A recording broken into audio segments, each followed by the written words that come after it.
Now, heartbreak, mourning, and frustration. One day after another mass shooting leaves 7 dead, 22 others injured, including 3 law enforcement officers from Midland to Odessa. I'm tired of the dying of the people of the state of Texas. Too many Texans are in mourning.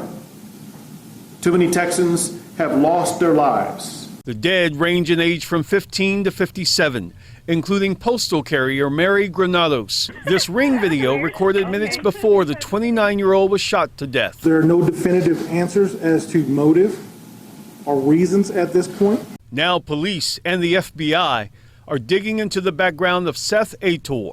The 36-year-old is identified as the gunman who was later shot and killed during a showdown with officers in Odessa.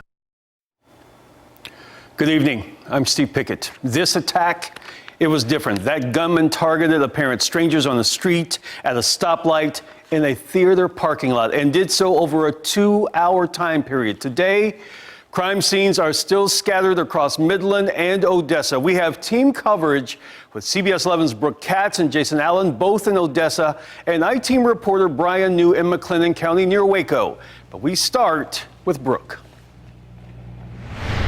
Steve, we are here where this all ended at the Synergy movie theater. This is one of more than 15 crime scenes around the area between Odessa and Midland, and it is still very active some 24 hours after this all began. Take a look behind me. You can see still a very heavy police presence out here this afternoon. And if you pan over, you can also still see Texas Rangers out here. They are investigating this U.S. Postal Service truck where you can see those bullet holes just riddled that. Now, we also know the FBI, they have 130 members of their team here helping along with investigators from the DEA, ATF, and the Postal Service. And we've learned that this all started when a DPS trooper tried to pull the suspect over for not signaling a turn.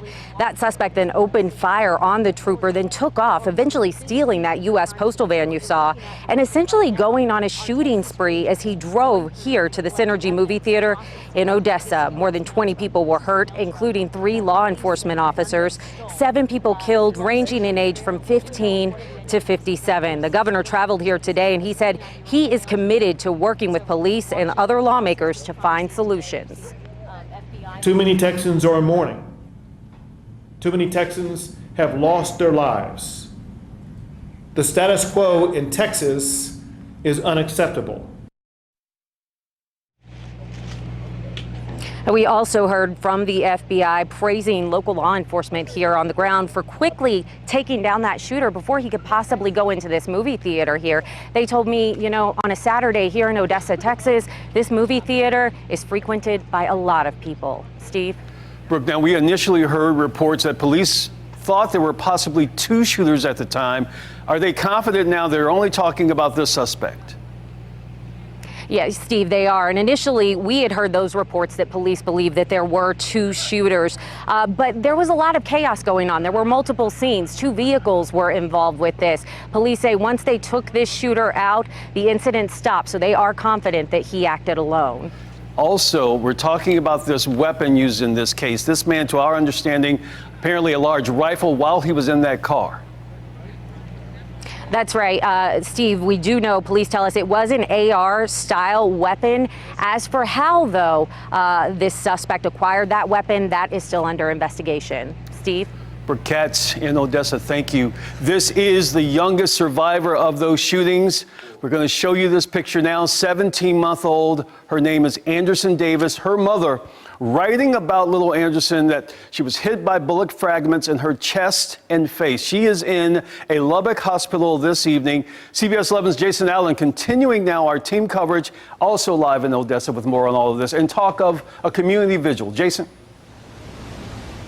Plans for a few different community vigils have kind of all come together now into this one that's going to be here tonight on the campus of UT Permian Basin. It will be interesting to see who attends because, as was mentioned, The victims really were widespread from all over this community. They were at restaurants, they were at car dealerships, they were at home, and not all in one place.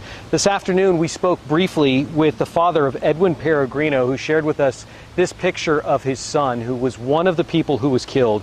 The young man had just moved away down to San Antonio, and he had come up this past weekend to see his family.